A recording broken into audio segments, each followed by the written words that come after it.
Well, here now is Katie McFarland, former Deputy National Security Advisor under President Trump. Katie, thanks for joining me.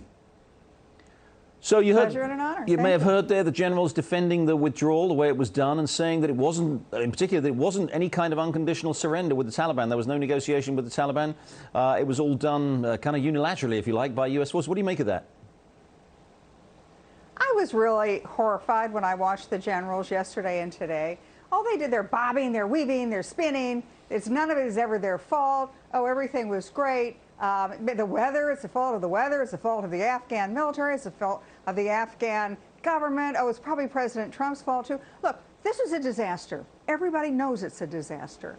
And I find it just reprehensible that the senior military leaders in the United States aren't going to man up and own that. And in fact, at the end of the day, what did they do? They threw their own boss under the bus. They threw President Biden under the bus when they said, well, we gave him all the advice in person, in writing, and he didn't take our advice, and so that's why we have a big problem. I think shame on them. They're all far too woke. They're far too concerned about their PR image, and they're all going to head for the exits and take off their uniforms and go join Beltway bandits and become lobbyists for the defense industry.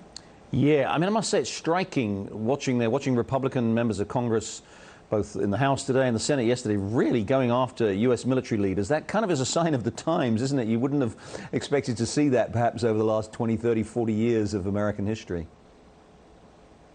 But it's not just that. It was some of the Democrats were there, too, criticizing them. Look, if these guys are talking about, well, it was a tactical success, this was their argument, but it was a strategic defeat, the loss of Afghanistan.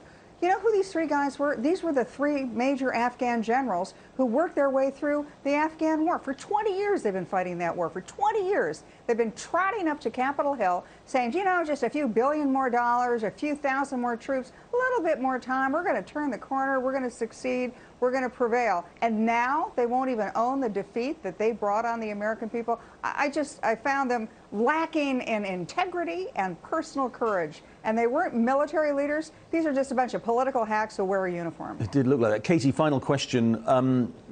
There clearly should be some accountability here. I mean, it is striking that we've had this incredible humiliation.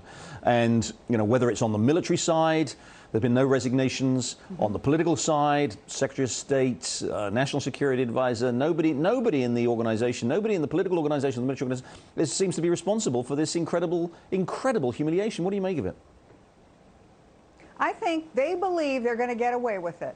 That now that the cameras are out of Afghanistan, the American population, we have a really short attention span. These guys just think they're going to get away with this shambolic disaster, and nobody's really going to hold them accountable. So why should they admit defeat? They're just going to tough their way through this and move on to the next. And very briefly, Katie, just one more controversy again today about General Milley speaking to Bob Woodward, and maybe one of the other generals saying that perhaps he didn't speak to Bob Woodward in quite the way that was described. You've seen what Bob Woodward and Robert Costa reported in that book about the way General Milley spoke to the Chinese. What do you make of his behavior in those final months of the Trump administration?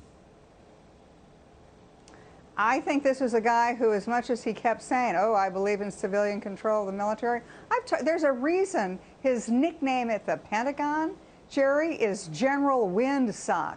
In other words, whichever way the wind blows, that's where he's going to be. He's a political general. He wanted to cut his ties with President Trump and make sure that incoming President Biden kept him on in the job. So what did he do?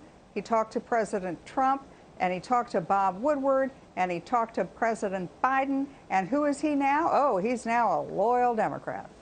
Katie McFarland, thank you. Direct and outspoken as ever. Thanks, Katie. Thanks, Jerry.